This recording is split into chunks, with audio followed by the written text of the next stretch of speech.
La carta del apóstol San Pablo a los Romanos. Capítulo 1.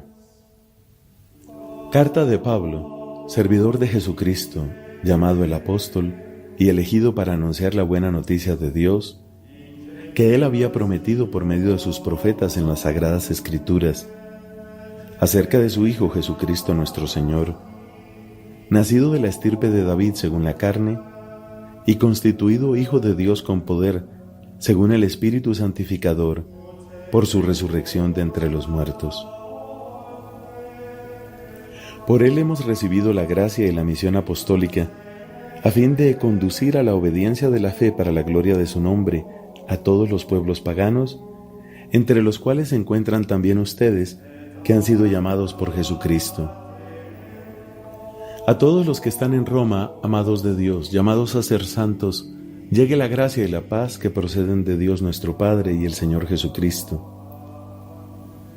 En primer lugar, doy gracias a mi Dios por medio de Jesucristo a causa de todos ustedes, porque su fe es alabada en el mundo entero.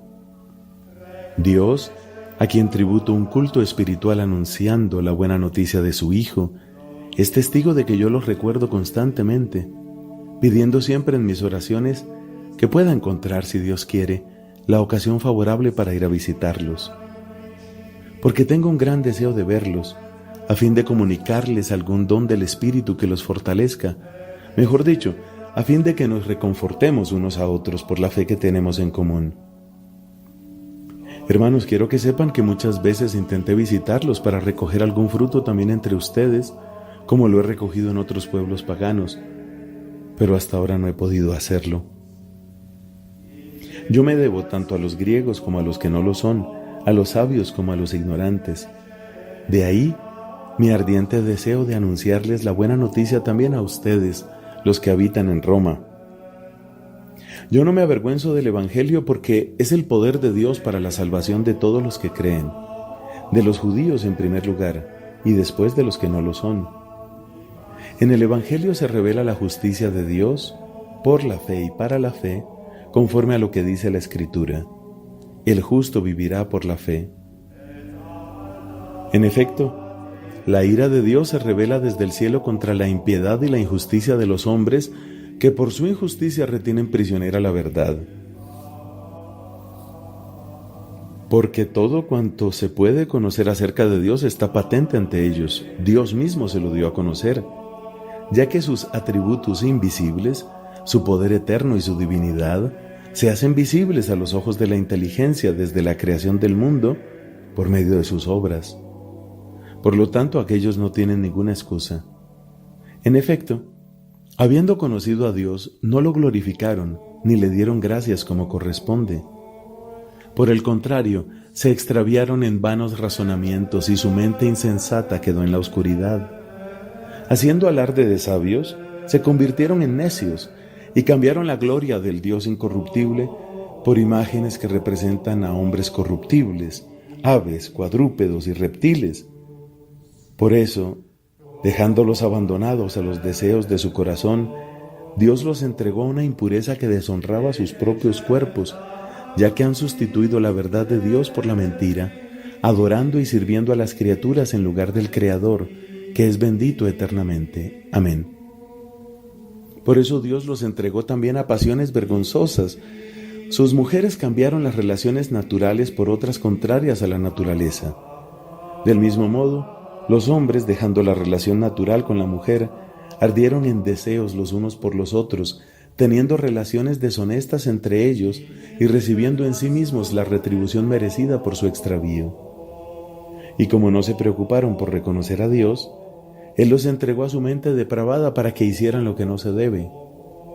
Están llenos de toda clase de injusticia, iniquidad, ambición y maldad, colmados de envidia, crímenes, peleas, engaños, depravación, difamaciones.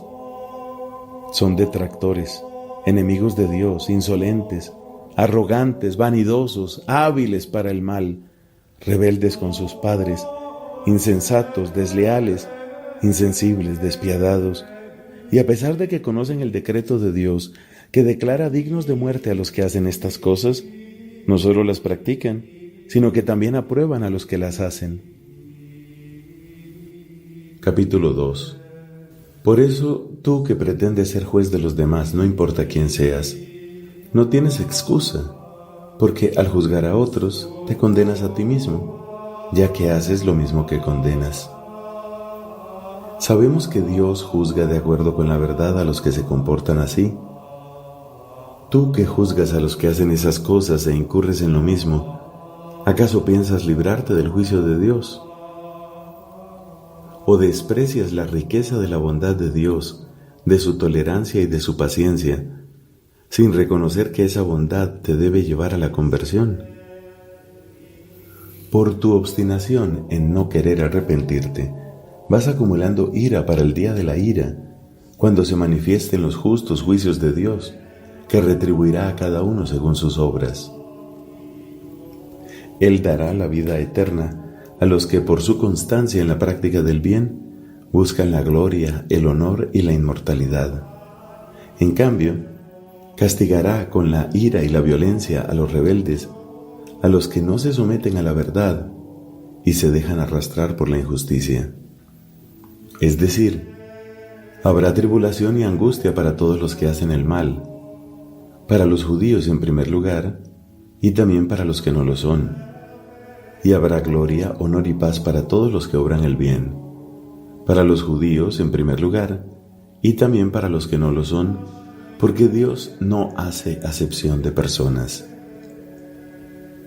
En efecto, todos los que hayan pecado sin tener la ley de Moisés, perecerán sin esa ley, y los que hayan pecado teniendo la ley, serán juzgados por ella, porque a los ojos de Dios no son justos los que oyen la ley, sino los que la practican.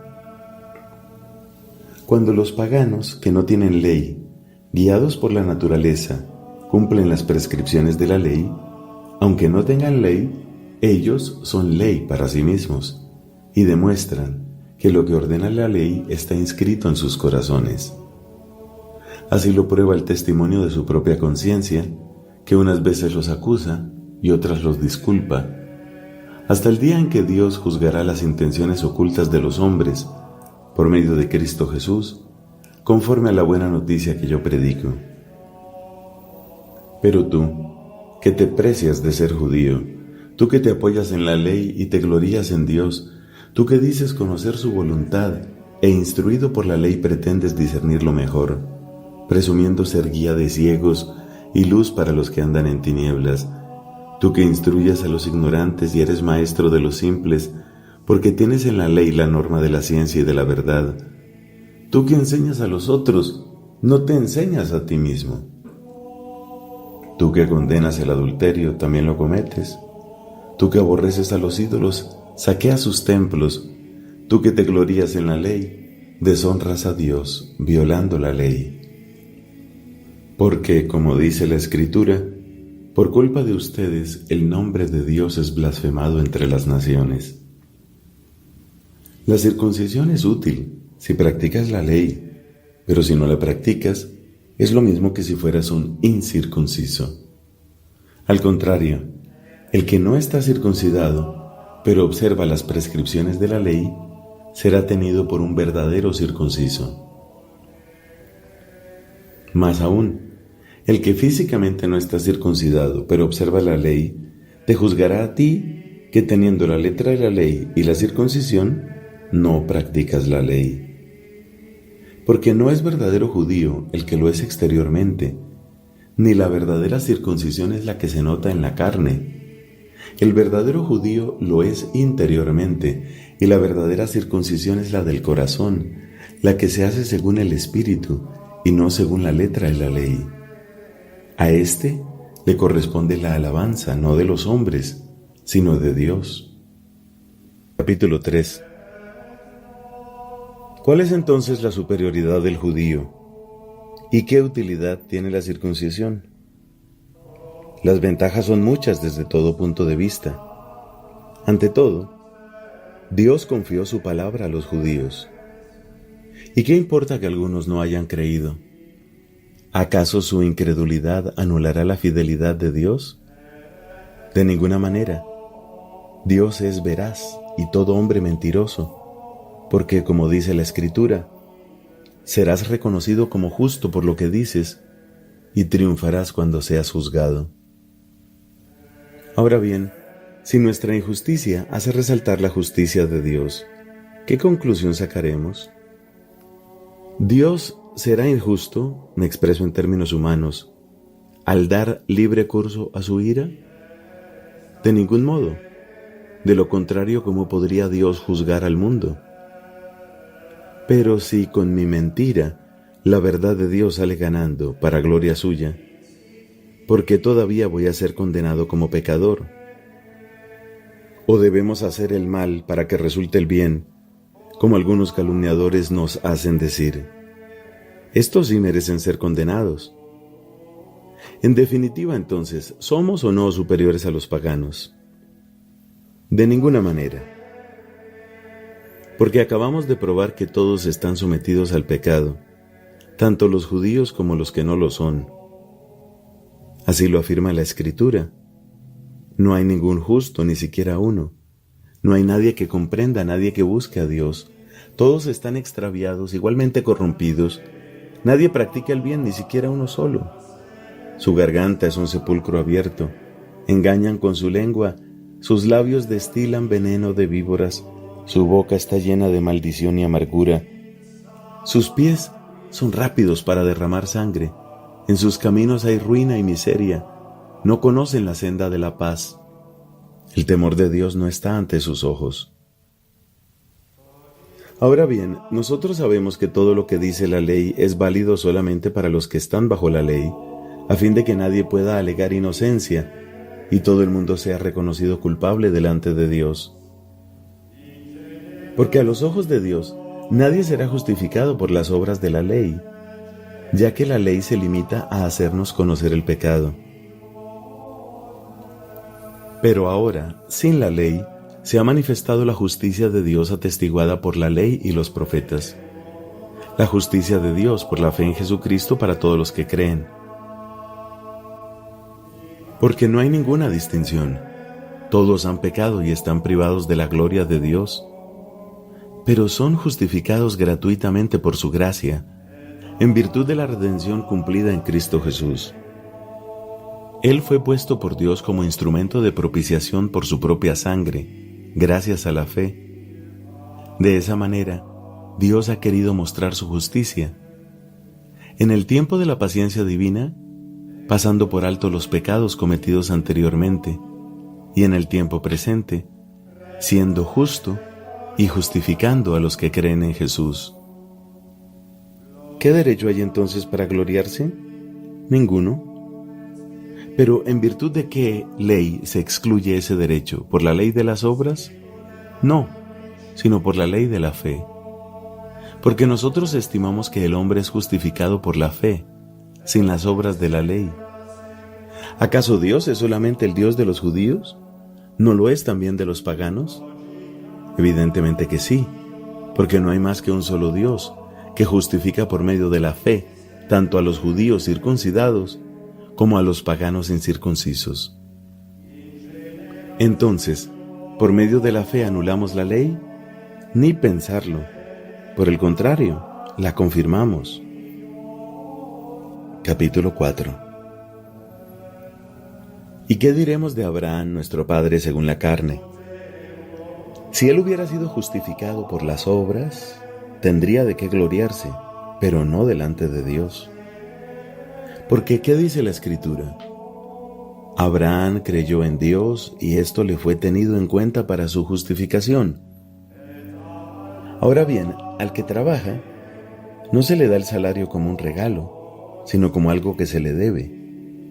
Pero al que no hace nada, sino que cree en aquel que justifica al impío, se le tiene en cuenta la fe para su justificación. Por eso David proclama la felicidad de aquel a quien Dios confiere la justicia sin las obras, diciendo: Felices aquellos a quienes fueron perdonadas sus faltas y cuyos pecados han sido cubiertos.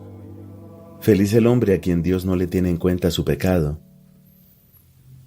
Pero esta felicidad ¿es únicamente para los que han sido circuncidados o también para los que no lo han sido? Consideremos lo que ya dijimos. A Abraham le fue tenida en cuenta la fe para su justificación. ¿Cuándo le fue tenida en cuenta? ¿Antes o después de la circuncisión? Evidentemente antes y no después. Y él recibió el signo de la circuncisión como sello de la justicia que alcanzó por medio de la fe antes de ser circuncidado. Así llegó a ser padre de aquellos que, a pesar de no estar circuncidados, tienen la fe que les es tenida en cuenta para su justificación. Y es también padre de los que se circuncidan, pero no se contentan con esto, sino que siguen el mismo camino de la fe que tuvo nuestro padre Abraham antes de ser circuncidado. En efecto, la promesa de recibir el mundo en herencia, hecha a Abraham y a su posteridad, no le fue concedida en virtud de la ley, sino por la justicia que procede de la fe. Porque si la herencia pertenece a los que están bajo la ley, la fe no tiene objeto y la promesa carece de valor, ya que la ley provoca la ira, y donde no hay ley tampoco hay transgresión. Por eso la herencia se obtiene por medio de la fe, a fin de que esa herencia sea gratuita y la promesa quede asegurada para todos los descendientes de Abraham, no solo los que lo son por la ley, sino también los que lo son por la fe. Porque Él es nuestro Padre común, como dice la Escritura: te he constituido Padre de muchas naciones. Abraham es nuestro Padre a los ojos de aquel en quien creyó, el Dios que da vida a los muertos y llama a la existencia a las cosas que no existen. Esperando contra toda esperanza, Abraham creyó y llegó a ser padre de muchas naciones, como se le había anunciado. Así será tu descendencia. Su fe no flaqueó al considerar que su cuerpo estaba como muerto, era casi centenario, y que también lo estaba el seno de Sara. Él no dudó de la promesa de Dios por falta de fe, sino al contrario, fortalecido por esa fe, glorificó a Dios, plenamente convencido de que Dios tiene poder para cumplir lo que promete. Por eso, la fe le fue tenida en cuenta para su justificación. Pero cuando dice la Escritura, Dios tuvo en cuenta su fe, no se refiere únicamente a Abraham, sino también a nosotros, que tenemos fe en aquel que resucitó a nuestro Señor Jesús, el cual fue entregado por nuestros pecados y resucitado para nuestra justificación. Capítulo 5. Justificados entonces por la fe, estamos en paz con Dios, por medio de nuestro Señor Jesucristo. Por Él hemos alcanzado, mediante la fe, la gracia en la que estamos afianzados, y por Él nos gloriamos en la esperanza de la gloria de Dios. Más aún, nos gloriamos hasta de las mismas tribulaciones, porque sabemos que la tribulación produce la constancia, la virtud probada, la virtud probada, la esperanza. Y la esperanza no quedará defraudada, porque el amor de Dios ha sido derramado en nuestros corazones por el Espíritu Santo que nos ha sido dado. En efecto, cuando todavía éramos débiles, Cristo, en el tiempo señalado, murió por los pecadores. Difícilmente se encuentra alguien que dé su vida por un hombre justo. Tal vez alguno sea capaz de morir por un bienhechor. Pero la prueba de que Dios nos ama es que Cristo murió por nosotros cuando todavía éramos pecadores. Y ahora que estamos justificados por su sangre, con mayor razón seremos librados por Él de la ira divina. Porque, si siendo enemigos, fuimos reconciliados con Dios por la muerte de su Hijo, mucho más ahora que estamos reconciliados, seremos salvados por su vida. Y esto no es todo. Nosotros nos gloriamos en Dios por medio de nuestro Señor Jesucristo, por quien desde ahora hemos recibido la reconciliación. Por lo tanto, por un solo hombre entró el pecado en el mundo y por el pecado la muerte. Y así la muerte pasó a todos los hombres, porque todos pecaron. En efecto, el pecado ya estaba en el mundo antes de la ley, pero cuando no hay ley, el pecado no se tiene en cuenta. Sin embargo, la muerte reinó desde Adán hasta Moisés, incluso en aquellos que no habían pecado, cometiendo una transgresión semejante a la de Adán, que es figura del que debía venir. Pero no hay proporción entre el don y la falta, porque si la falta de uno solo provocó la muerte de todos, la gracia de Dios y el don conferido por la gracia de un solo hombre, Jesucristo, fueron derramados mucho más abundantemente sobre todos.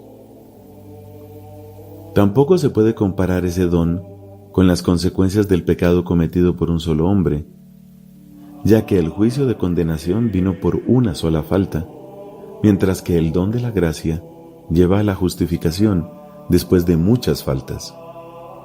En efecto, si por la falta de uno solo reinó la muerte, con mucha más razón, vivirán y reinarán por medio de un solo hombre, Jesucristo, aquellos que han recibido abundantemente la gracia y el don de la justicia.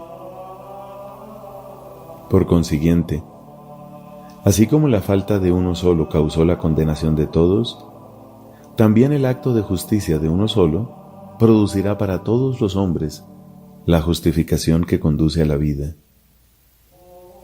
Y de la misma manera que por la desobediencia de un solo hombre todos se convirtieron en pecadores, también por la obediencia de uno solo todos se convertirán en justos. Es verdad que la ley entró para que se multiplicaran las transgresiones, pero donde abundó el pecado, sobreabundó la gracia. Porque así como el pecado reinó produciendo la muerte, también la gracia reinará por medio de la justicia para la vida eterna, por Jesucristo nuestro Señor. Capítulo 6. ¿Qué diremos entonces? ¿Que debemos seguir pecando para que abunde la gracia? Ni pensarlo. ¿Cómo es posible que los que hemos muerto al pecado sigamos viviendo en él? ¿No saben ustedes que todos los que fuimos bautizados en Cristo Jesús nos hemos sumergido en su muerte? Por el bautismo fuimos sepultados con él en la muerte, para que, así como Cristo resucitó por la gloria del Padre, también nosotros llevemos una vida nueva.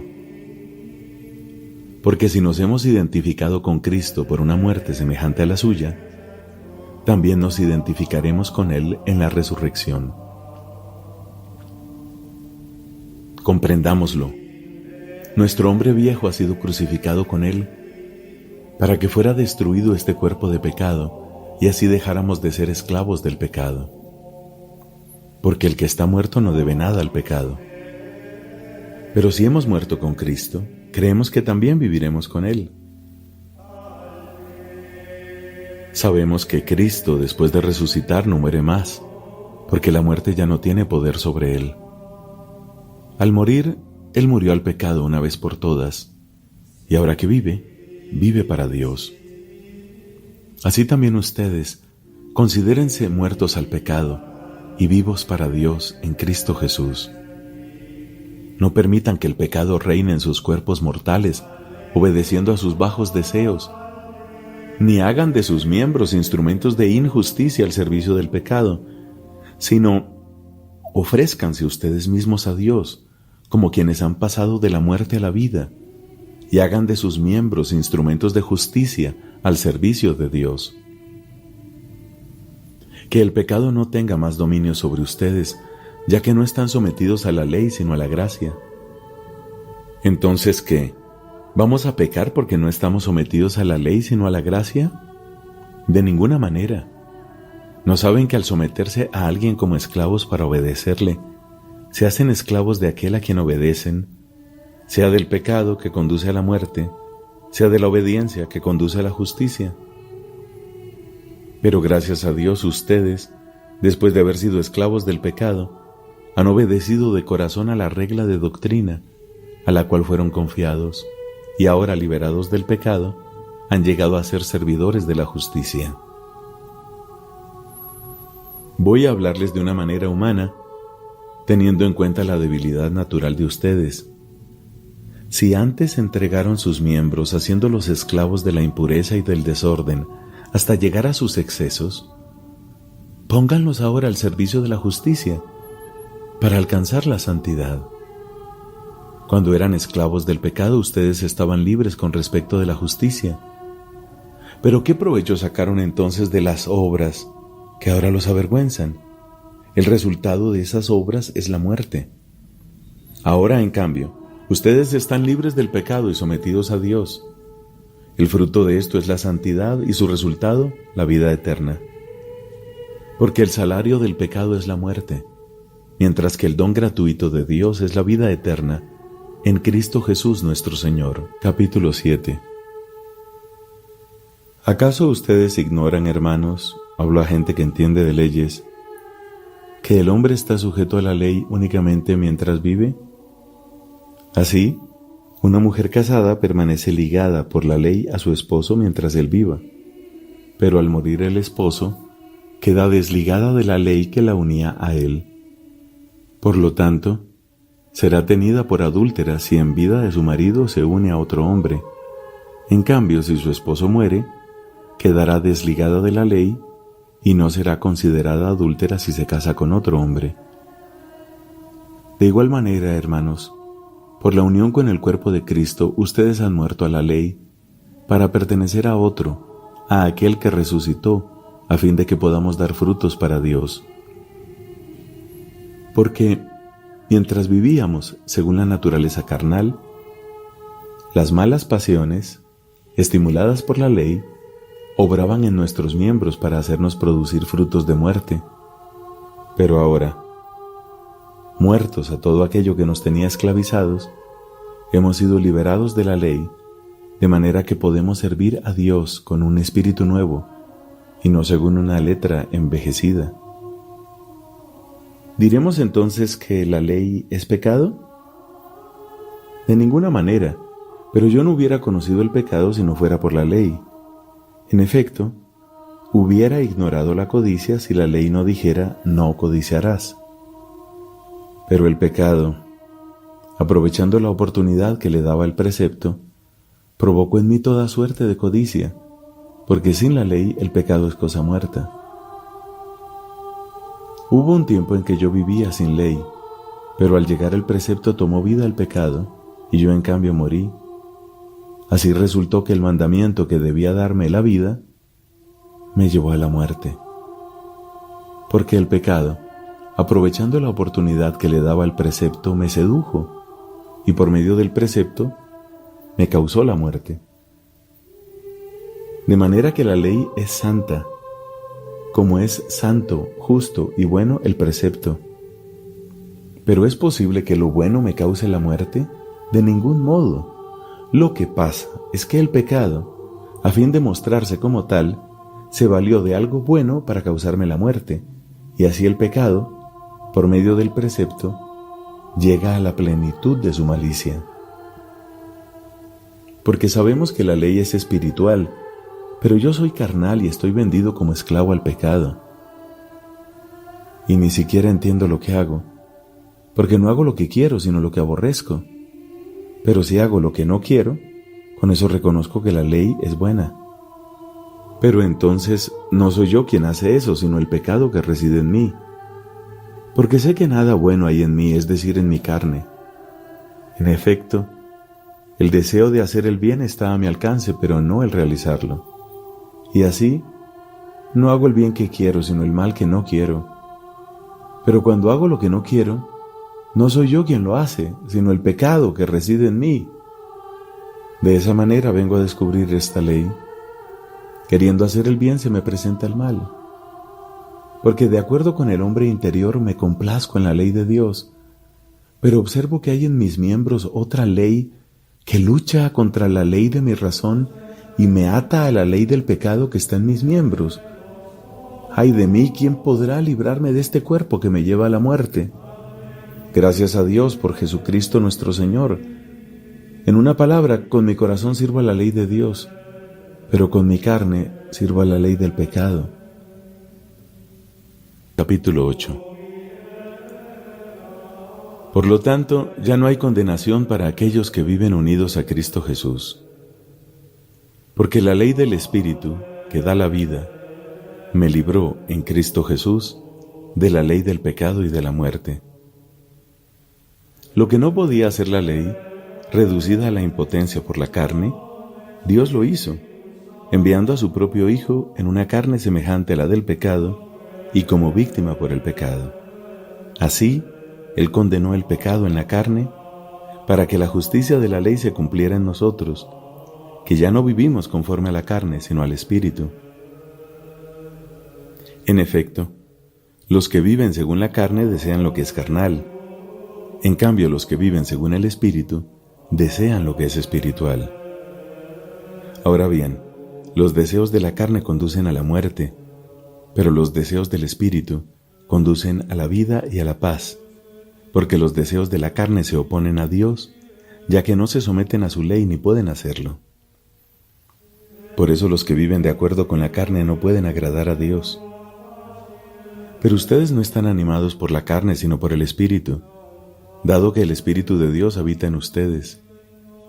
El que no tiene el Espíritu de Cristo no puede ser de Cristo. Pero si Cristo vive en ustedes, aunque el cuerpo esté sometido a la muerte a causa del pecado, el Espíritu vive a causa de la justicia. Y si el Espíritu de aquel que resucitó a Jesús habita en ustedes, el que resucitó a Cristo Jesús también dará vida a sus cuerpos mortales por medio del mismo Espíritu que habita en ustedes. Hermanos, nosotros no somos deudores de la carne para vivir de una manera carnal. Si ustedes viven según la carne, morirán. Al contrario, si hacen morir las obras de la carne por medio del Espíritu, entonces vivirán. Todos los que son conducidos por el Espíritu de Dios son hijos de Dios. Y ustedes no han recibido un espíritu de esclavos para volver a caer en el temor, sino el espíritu de hijos adoptivos que nos hace llamar a Dios, Padre.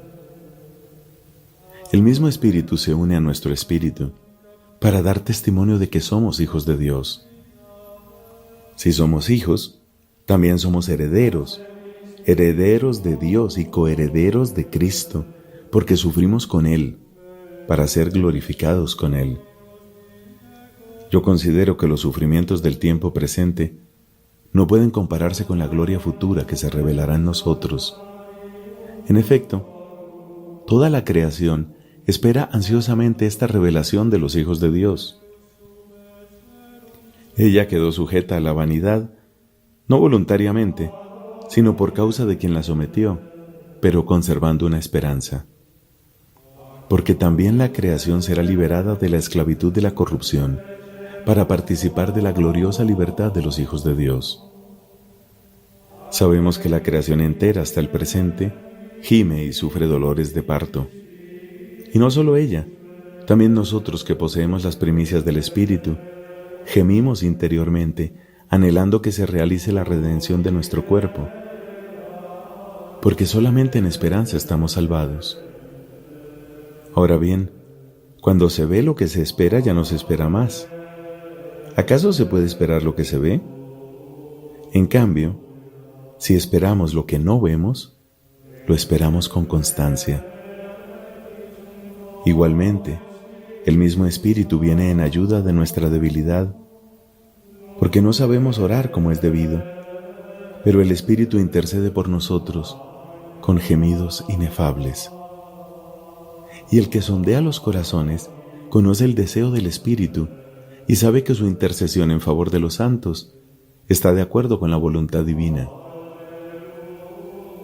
Sabemos además que Dios dispone todas las cosas para el bien de los que lo aman, de aquellos que Él llamó según su designio.